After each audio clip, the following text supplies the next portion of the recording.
Record. Manifestation अर्थात हम जो अपने जीवन में चाहें उसे प्राप्त कर सकते हैं। इसमें आपने एक चीज़ और भी ज़रूर सुनी होगी कई जगहों पर बहुत बार कि क्या ऐसा भी पॉसिबल है कि हम बस बैठे रहें, कुछ ना करें और जो हम चाहते हैं वो हम प्राप्त कर लें। ये भी आपने बहुत बार सुना होगा। मैं आपको पूरा डिटेल में क्रिस्टल क्लियर करके बताने का प्रयत्न करूंगा। आप पूरा वीडियो देखिए, डेफिनेटली बहुत नॉलेज मिलेगा आज के वीडियो से। और मैं आपको दो एग्जाम्पल्स भी दूंगा। वैसे तो एग्जाम्पल्स कई सारे हैं। पहला एग्जाम्पल ये है कि एक बार मेरे पास एक सज्जन आए थे, कई साल पुरानी बात है, अप्रॉक्स 6-7 साल 8 साल पुरानी बात है। उनके उनका एक सर्जरी हुआ था बैकबोन का, यहीं दिल्ली एनसीआर में रहते हैं। और ड्यू टू सम रीज़न जो सर्जरी में कुछ कॉम्प्लिकेशंस आ गई थी, कुछ ख़राब हो गया था। तो वो जो सज्जन थे, मतलब सज्जन हैं, उन सज्जन उस समय जो थे, उस समय के हिसाब से थे, उनके दोनों टांगों में पैरालिसिस हो गया था। नाभि के नीचे उनको पता ही नहीं था कि मेरा शरीर है कि नहीं है। और फिर फिजियोथेरेपी भी चली, सब कुछ किया।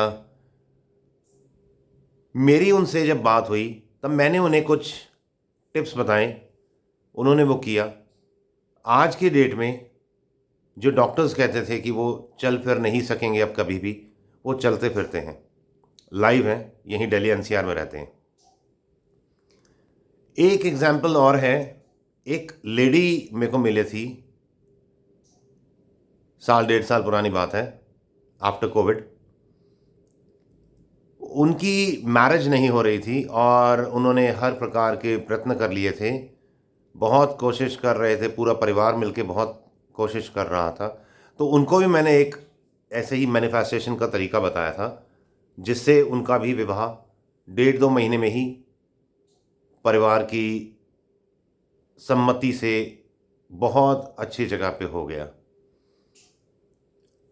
तो आज हम इसी मैनिफेस्टेशन के बारे में बात करेंगे कि हम अपने जीवन में जो हमारे रिलेशंस खराब हो गए हैं अथवा हो रहे हैं, उन्हें हम कैसे खराब होने से बचा लें, अथवा खराब हो चुके हैं तो उन्हें कैसे ठीक कर लें। अथवा किसी प्रकार का शारीरिक कोई रोग है, कोई पुलिस केस है, कोई कोर्ट में कुछ केस चल रहा है, कुछ फाइनेंशियल प्रॉब्लम है, कुछ भी, एग्ज़ाम्स में नंबर्स कम आते हैं, कुछ भी, जो भी आप सोच सकते हैं, जो भी आपके गोल्स हैं, जो भी आप जीवन में चाहते हैं, वह सब कुछ मैनिफेस्टेशन से हम प्राप्त कर सकते हैं। हमारा शास्त्र भी कहता है, हमारा शास्त्र एक बात कहता है, मैं बताऊं आपको बहुत मज़ेदार बात, कि 9 विवेक, 9 विवेक एक ज्ञान बनता है। ये हमारा शास्त्र कहता है। ये इसको हम कैसे अप्लाई करेंगे, इसको भी मैं अभी आगे आपको बताऊंगा। वैसे तो आपको पता ही है, आपने बहुत सी बुक्स भी पढ़ी होंगी, बहुत सी यूट्यूब पे वीडियोस भी देखे होंगे जिसमें मैनिफेस्टेशन के बारे में बताते हैं। आपको सारे प्रिंसिपल्स पता ही होंगे। पर जो सबसे मेन प्रिंसिपल जिस पे मैं स्वयं काम करता हूँ, अथवा ये कहें कि जिससे मुझे सबसे ज़्यादा लाभ हुआ, और मैंने ये कहाँ से सीखा, मैंने हमारे ही शास्त्रों से सीखा, हमारे ही वेदों से सीखा कि किस तरह से हम जो चाहें प्राप्त कर सकते हैं। जैसे आपने सुना ही होगा, हमारे वेद का जो ब्रह्म वाक्य है, जो पहला वाक्य है, अहम ब्रह्मास्मि। ब्रह्मा कौन? जो रचयिता है। मैं ही ब्रह्मा हूँ, मैं ही रचयिता हूँ। रचयिता किसका? अपने जीवन का, अपने प्रारब्ध का, अपने भविष्य का। जैसे आपका आज एक बगीचा है, उसमें कई तरह के फूल पौधे लगे हुए हैं। अब आपको वो पसंद नहीं, उसे तोड़ दीजिए और नया अपने अनुसार बना लीजिए, नए तरह के बीजारोपण करके। जो ऐसे आप पेड़ पौधे, फूल वृक्ष, जो चाहे जैसा चाहे। तो सबसे पहला, सबसे ज़रूरी पॉइंट को अगर हम देखें, जो सबसे इम्पॉर्टेंट है, जिस पे मैंने सबसे ज़्यादा काम किया, क्योंकि मैंने भी पहले बहुत सी इस तरह से, जो हमने ये यूट्यूब वीडियोस देखी है ना, इस तरह जैसे आप लोगों ने देखी, ऐसे मैंने भी बहुत सी देखी थी, बहुत सी बुक्स भी पढ़ी, पर मेरे को, मैं ये नहीं कहूँगा कि मेरे को उन चीज़ों से लाभ नहीं हुआ, थोड़ा बहुत हुआ, पर जब सबसे ज़्यादा जो मेरे को लाभ हुआ वो हुआ था मेरे को, जो मैं अभी आपको पॉइंट बताने जा रहा हूँ, कि सबसे पहले हमारा जो मन है उसको शांत करें हम। वो कैसे शांत हो? जैसे आपकी रुचि है, जैसे सत्संग सुन के, सत्संग किसका सुने? जो आपको पसंद है, प्राणायाम करके अथवा मंत्र जाप करके। मैं पर्सनली अगर अपनी बात करूं तो मैं सत्संग सुनता हूं और मैं मंत्र जाप करता हूं, जिससे मुझे मन में शांति मिलती है। और कई बार तो कुछ मिनट नहीं, घंटों तक मन में विचार भी नहीं आते, इतना मन वर्तमान में स्थित होना शुरू हो जाता है। क्योंकि अगर हम कुछ भी मैनिफेस्ट करना चाहते हैं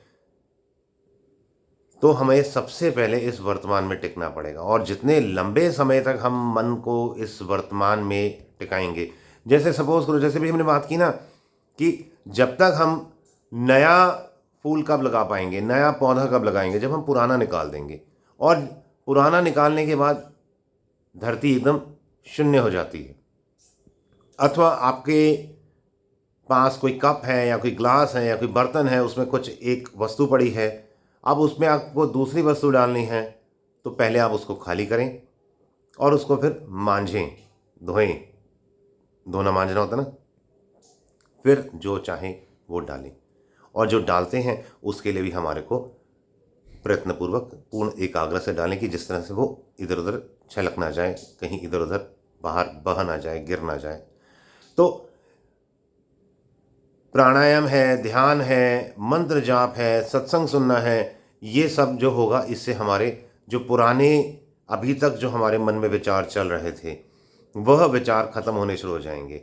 और जब हमारा मन शांत होना शुरू हो जाएगा, वर्तमान में टिकना शुरू हो जाएगा, तो उस समय हम ये मान लीजिए कि अब हम, जो हमारी धरती है वो शून्य हो गई है। अब जो भी हम चाहें उस पर हम डाल सकते हैं। मैंने जैसे अभी आपको थोड़ी देर पहले कहा था, यदि आपने अभी ध्यान दिया हो तो, 9 विवेक एक बुद्धि बनती है। जैसे सपोज करो, फॉर एग्जाम्पल, आपका मन पूर्णतः शांत हो गया, पूर्णतः वर्तमान में अब आप इस समय स्थित हैं, और आप जो भी चाहते हैं, जो भी आपका गोल है, whatever you want to manifest, उसको आपने पूर्ण शांत मन में अगर आप 9 बार दोहराते हैं, तो वो बुद्धि में धीरे धीरे टिकना शुरू होता है। क्योंकि हमारे को कुछ भी यदि भविष्य में चाहना है, तो हमारे को अपने ब्रेन को रिप्रोग्राम करना है। हमारे को इस प्रकार से रिप्रोग्राम करना है कि हमारी साइकी वैसे डेवलप हो जाए कि मेरे पास ये ऑलरेडी है। ये कहना बड़ा आसान है, मैं कह दूं हाँ मेरे पास तो ये पहले से ही है, परंतु हमारा सबकॉन्शियस माइंड, हमारा जो अंतःकरण है, हमारा जो अवचेतन मन है, उसे पता है कि ये मेरे पास नहीं है, तो इसलिए फिर वो स्वीकारता नहीं है। और जब वो स्वीकारता नहीं है, तो इसलिए हम कभी भी वह वस्तु को जीवन में प्राप्त नहीं कर पाते हैं। फिर हमें लगता है कि शायद ये सब बातें ठीक नहीं हैं, ये मूर्ख बनाने का एक प्रोग्राम है, पर ऐसा कुछ नहीं है। ये 100% काम करता है। अब जब हमने 9 बार अपनी विश को बोला मन ही मन, परंतु एक चीज़ का ध्यान रखना, एकदम से अगर आज अभी आप सोचो हाँ जी मैं तो अब वर्तमान में स्थित हो गया हूँ और मैं अब जो चाहूँ मैं 9 बार बोलूँगा, एक बार बुद्धि में बनेगा, मैं इस तरह से 900 बार बोल दूँगा, 90 बार बन जाएगा बुद्धि में, धीरे धीरे मेरी साइकी बननी शुरू हो जाएगी। कुछ नहीं होगा। ये सिर्फ ये क्या होगा, ये सिर्फ हम अपना समय खराब करेंगे। इसलिए अगर आपको 9 बार अथवा 900 बार अथवा 9000 बार अथवा एक बार भी नहीं, कभी भी नहीं बोलना अथवा बोलना है, सबसे पहले पूर्णतः शांत होना सीखें। जब आपको लगेगा कि अब आपको शांत होना आ गया है और आप वर्तमान में स्थित होना शुरू हो गए हैं, फिर जब आप बोलोगे ना मन ही मन, वैसे मैं आपसे कहूँगा कि आप मन ही मन मत बोलना, आप जैसे मैं बोल रहा हूँ ना, आप विस्पर करना, क्योंकि जब आप विस्पर करोगे, बहुत बार क्या होता है, जब मन ही मन हम बोलते हैं ना किसी चीज़ को, तो फिर वो हमारा मन भटकता है।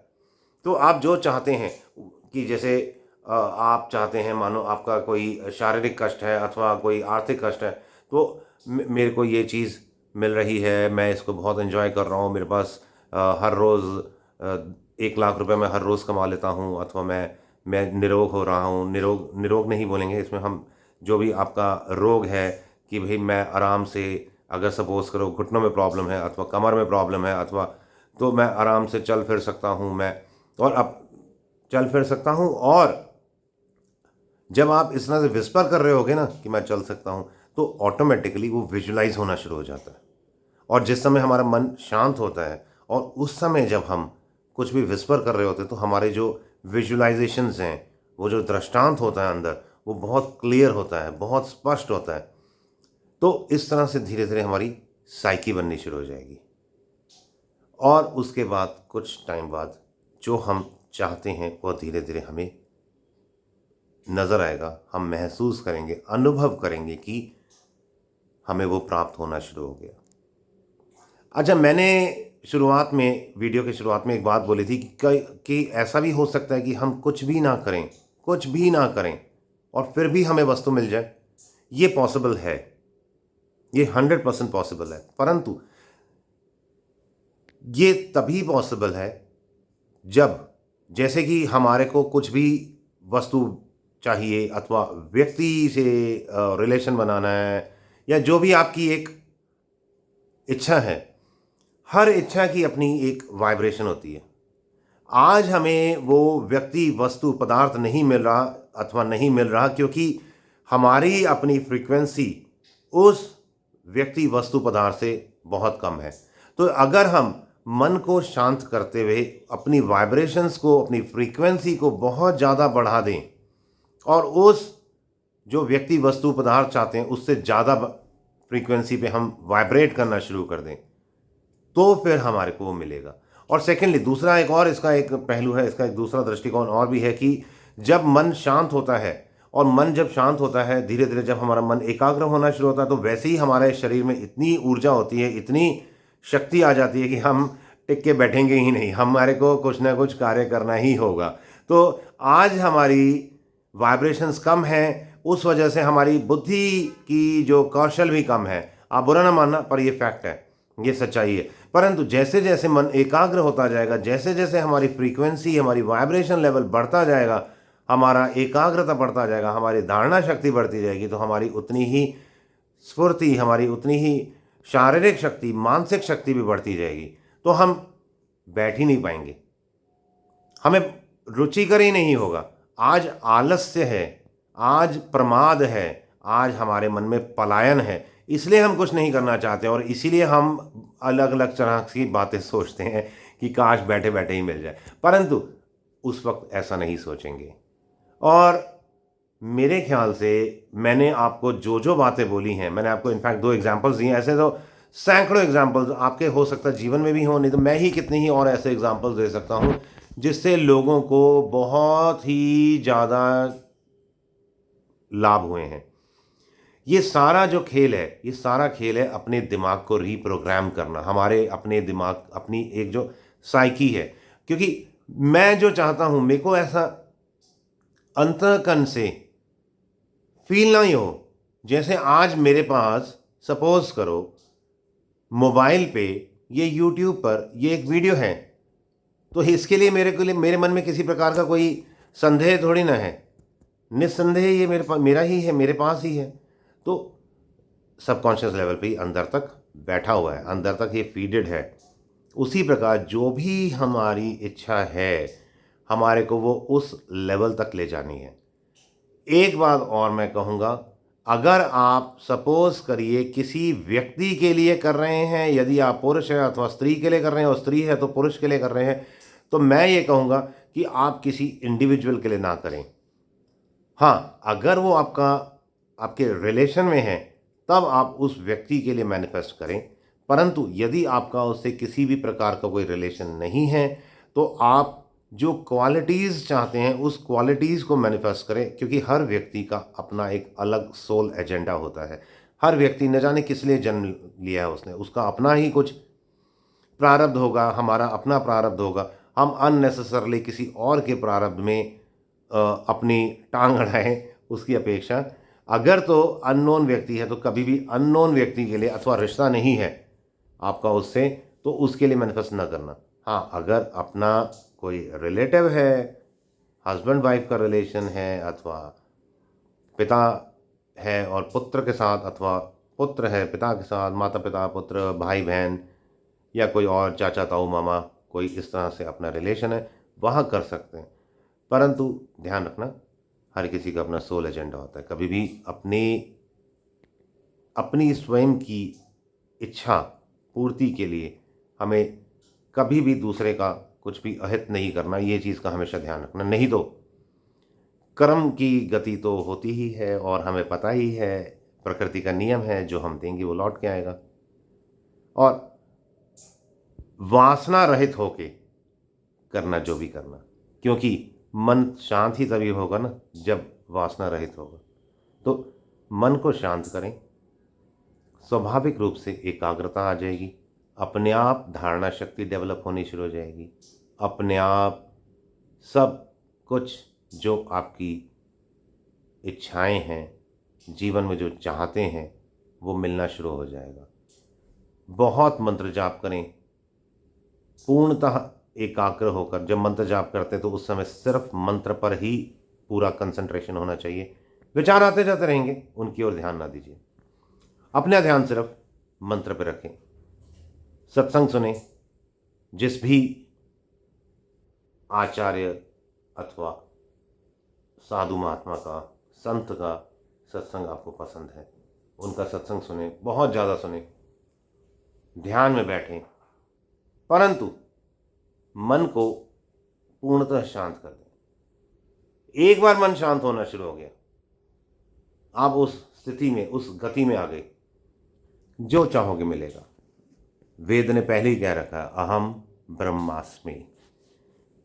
तो मेरे ख्याल से अब मैं अपनी वाणी को विराम देता हूँ।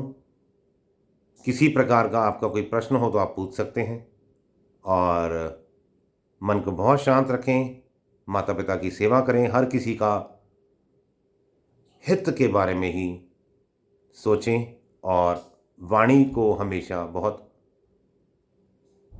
मधुर और सम्माननीय रखें। All the best, God bless you all.